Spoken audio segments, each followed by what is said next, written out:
It's been a long off-season. Okay, it's been a really long off-season. We ready to hit some, man. But high school football is back in Northeast Florida and Southeast Georgia.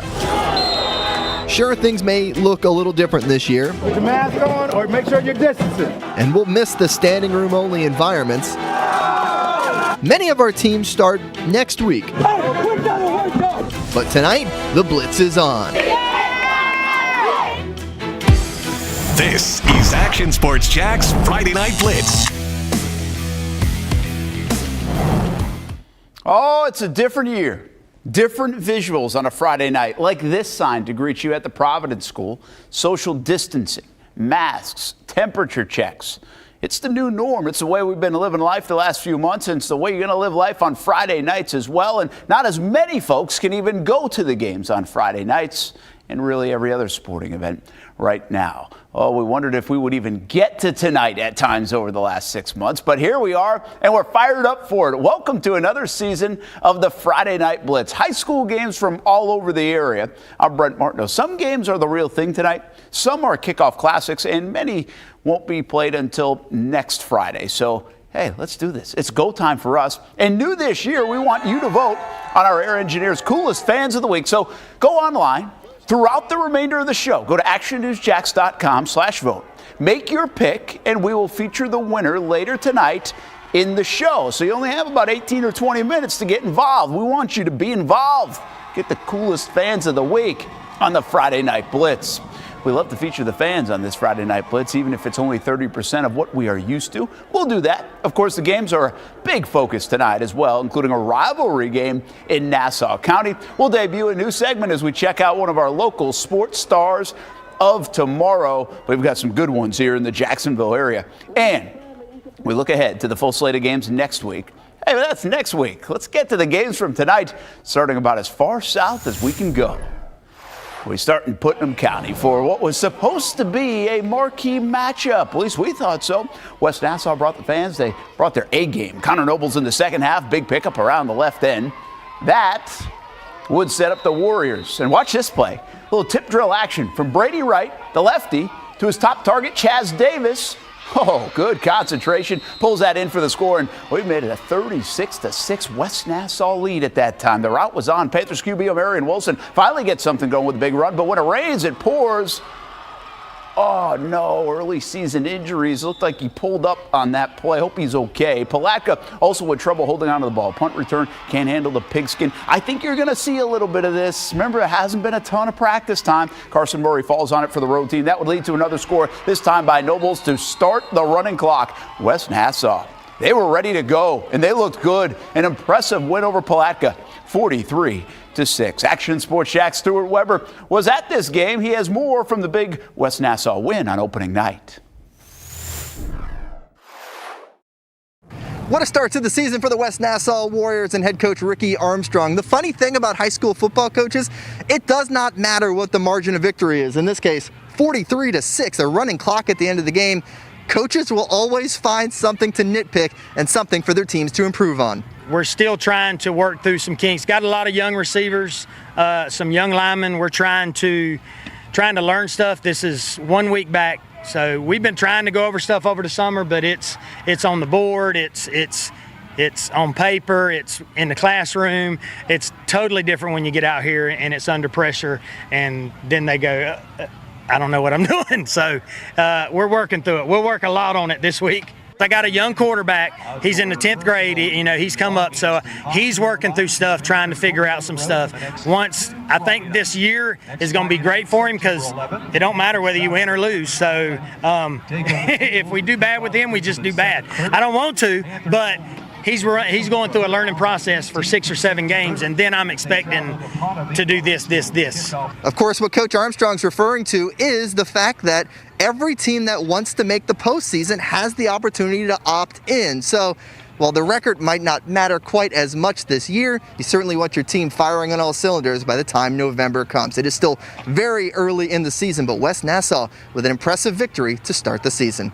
At PALATKA High School, Stuart Weber, Action Sports Jacks. Let's go back to you. Very candid conversation with Coach Armstrong. Practice social distancing at Baker Field, but it was packed in the stands. Third quarter, Baker County up 6-0. Bradford start the quarter with the ball. Dejan Shanks throws the ball to Shalil Cummings, tackled down at the 1. 4th and goal. Eric Smith breaks through the goal line, ties the game up at 6. Baker County now driving the ball to the goal line. Scooby Graham brings the lead back up to 13. Fourth quarter now, Baker with the ball, they drive down to the 5-yard line where they punch it in the end zone, and it makes it a 20-6 game. It was 33-6 at the end of this one. Baker County gets it done at home in the season. Little lifter. Let's go north of the border now, where practice started on schedule for our Georgia schools, but they too decided to delay the start of the regular season by a couple weeks and just shifted the entire schedule back. Other than that, the playoff format will remain the same. Year 2 of the Russ Murray era in Charlton County. Tonight to take on Brantley County. First quarter, Brantley threatening in Charlton territory until Kyler Williams comes up with the interception. Indians take over on offense. Almost looked like the receiver on that play. Jalen King then drops back. Look at this one. A strike to Najee Smith over the middle for the touchdown. Beautiful throw and catch. Indians begin to roll. 21-0 in the first half. Indians defense says, hey, don't forget about us. We won't. Backed up to their own 2-yard line. Brantley looking for breathing room, and they won't get it. We've got ourselves a safety. 2 points for the Indians, and the lead is building. On the kick, Tony Cobb, who already had a kick return for a touchdown. Nah, he's not going to do it again. He already had one kick return touchdown. Oh, and he does it again as he brings it back. Special Teams Player of the Week, Coach. I got my nomination and the winner. That's a touchdown for the Indians. Charlton County went on into the half up 30-0, and they win 39-0. Let's get some post-game from up in Georgia. Happy birthday to Marcel Robinson, back at his hometown tonight at Charlton County.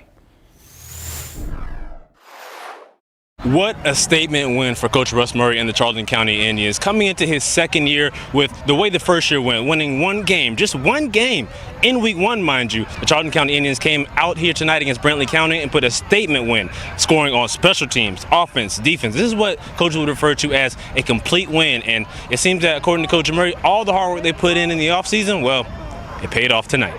You know, they were hungry. You know, we took in the mouth a lot last year with a bunch of puppies, you know, and they've grown a little bit. They're not full-grown dogs yet, but they're getting there. But if we get better every day, you know, our goal is to win today. You know, we try to win practice. If we win practice that day, we win the week.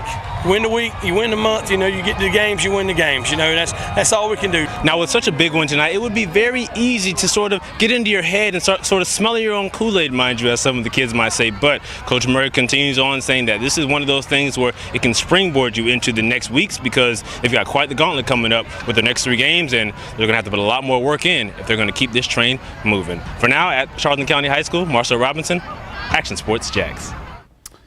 Well, the team's trip to the state championship game may just be the perfect Christmas gift, because the state title matchups are the same week as Christmas this year in Georgia. That comes as a result of moving the entire season back a couple weeks. It'll be a different venue as well. Old Turner Field, not transitioned into a football field for Georgia State games, will host the title games now. The GHSA has been very transparent throughout the entire process, says despite some bumps in the road, they're doing everything possible to make this season happen for the student athletes. You know, Cockrell County's not going to play the first 2 games, for instance. They were supposed to play Marietta, you know, this week, and all. Weren't able to do that, but then something happened to Wheeler, and so we were able to get Wheeler and Marietta together. So there's a game, and just imagine that lots of times over.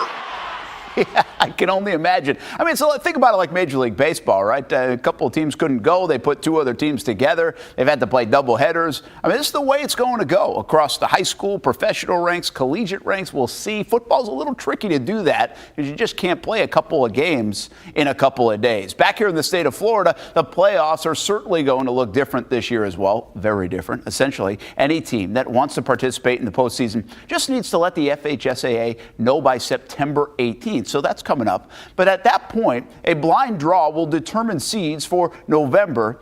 And, well, if a region has more than 16 teams say yes, then we'll have some play-in games on November 13th.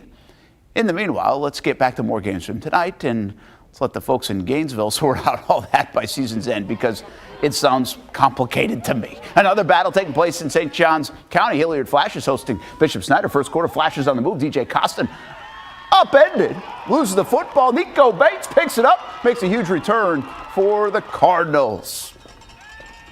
Now we go to the offense. Takes the field, and Ajon Richardson does his Besselmore Jackson impression, keeping himself, paying the price for the good run, though. A couple plays later in the red zone, Richardson keeps it again, gets in the end zone, dances around a little bit, but found the opening. Cardinals lead 6-0 after the unsuccessful PAT. That does happen. Back on offense for the Flashes. They're chasing the Cardinals on the scoreboard, but not for long. They hand the ball off to Taiwan Lee. He gets to the edge and down the side. Look at him stay in bounds. Nice job. Tiptoes his way into the end zone. Hilliard over Bishop SNYDER tonight, 33-13. Cedar Creek and Christ Church Academy felt like a normal game at CCA and a beautiful night. Excuse the focus issue here. This was the first play as I walked right into the game. It was a punt, and Trey Rose caught it. And now you get a good look at him. He's got open field and found some space in for the touchdown, the first score of the season for Christ Church Academy. More special teams for Jim Stomp's team. Onside kick right after that in the first quarter, and it worked. It's recovered by Hudson Brewer. They say it's Eagles ball. Move to the second quarter now. Cedar Creek with the football. Zachary James.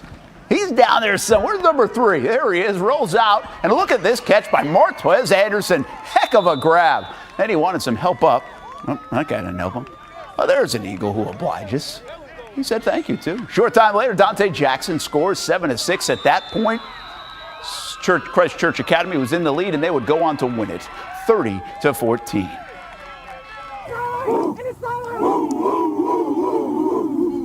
Oh, St. Joseph home to start the year against St. Francis out of Gainesville. First drive for the Flashes, and they're on the move. Mac Mims gets to the outside. Huge gain for the St. Joe's running back. Gets brought down. They get right to the doorstep where MJ Leinheiser does the rest. The QB reaches over the goal line, and they say yes, he's in for 6. Defense getting involved as well. Handoff for the Wolves. That's going nowhere. Targan Ridley with a stop in the backfield. Any high school teams nicknamed the Wolves? No. Second quarter now, St. Francis QB on the run. Ridley again laying the wood. First big hit of the season for St. Joe's. Knocks him 5 yards out of bounds. Can't lose when you don't give up any points. It's a shutout and a 19-0 win for the Flashes. All right, let's go back up north. The Hornets have the Pirates this week. We're talking YULEE and Fernandina Beach. First quarter, Pirate QB Cam Miller looks downfield, sees nothing, takes off, zigs and zags, and breaks a few tackles, eludes some at least, and then he gets pulled down for a big gainer. A few plays later, Miller hands it to Kamari Barksdale. He just walks in for 6 points. That was easy. Later on, Miller in trouble. And somehow, how does he get out of that? Passes to Barksdale in the great wide open. He almost breaks free, but just steps out of bounds as he was cutting back in. No worries early in the second quarter. Barksdale gets the handoff, sees daylight, and that's a lot of real estate right there. Gets it done, but how about YULEE in a barn burner, 41-32. That ended up being a heck of a football game up there in YULEE. Part of Friday nights is the world of recruiting. Jacksonville is one of the hot spots in the country when it comes to talent in football. Each week we get an update on some of the stars of tomorrow. Our first recruit is coming up next. We're the Bishop Kenny Crusaders, and this is Friday Night Blitz. Look 'em.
You're watching Action Sports Jax Friday Night Blitz.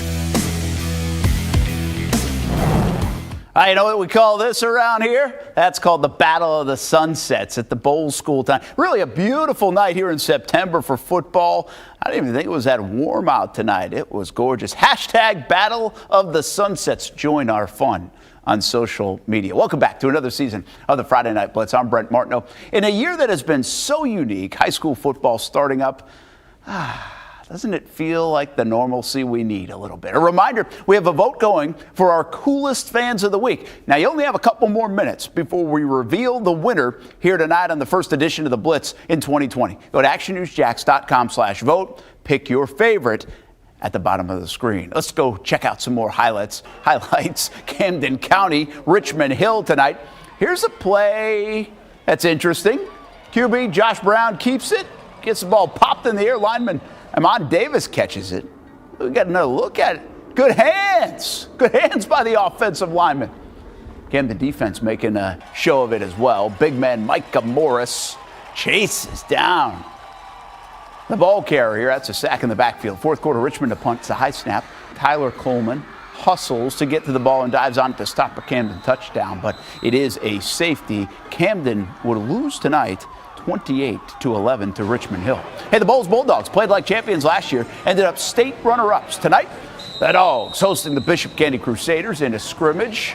Some practice before, and then they ran some plays like it was a game. Mac Marone is the son of Jaguars head coach Doug Marone, and he's a good player. In coverage right here, Mac breaks up the pass for Bowles. He's been doing this for a few years now. A bit later, he's in the backfield, and number 5, that would be a sack, but playing two-hand touch with the quarterbacks tonight in this scrimmage. Some defense down near the goal line for Bishop Kenny as well. Oh, yeah, got through that offensive line in a hurry. Crusaders make the stop. Bulldogs would get in there, though.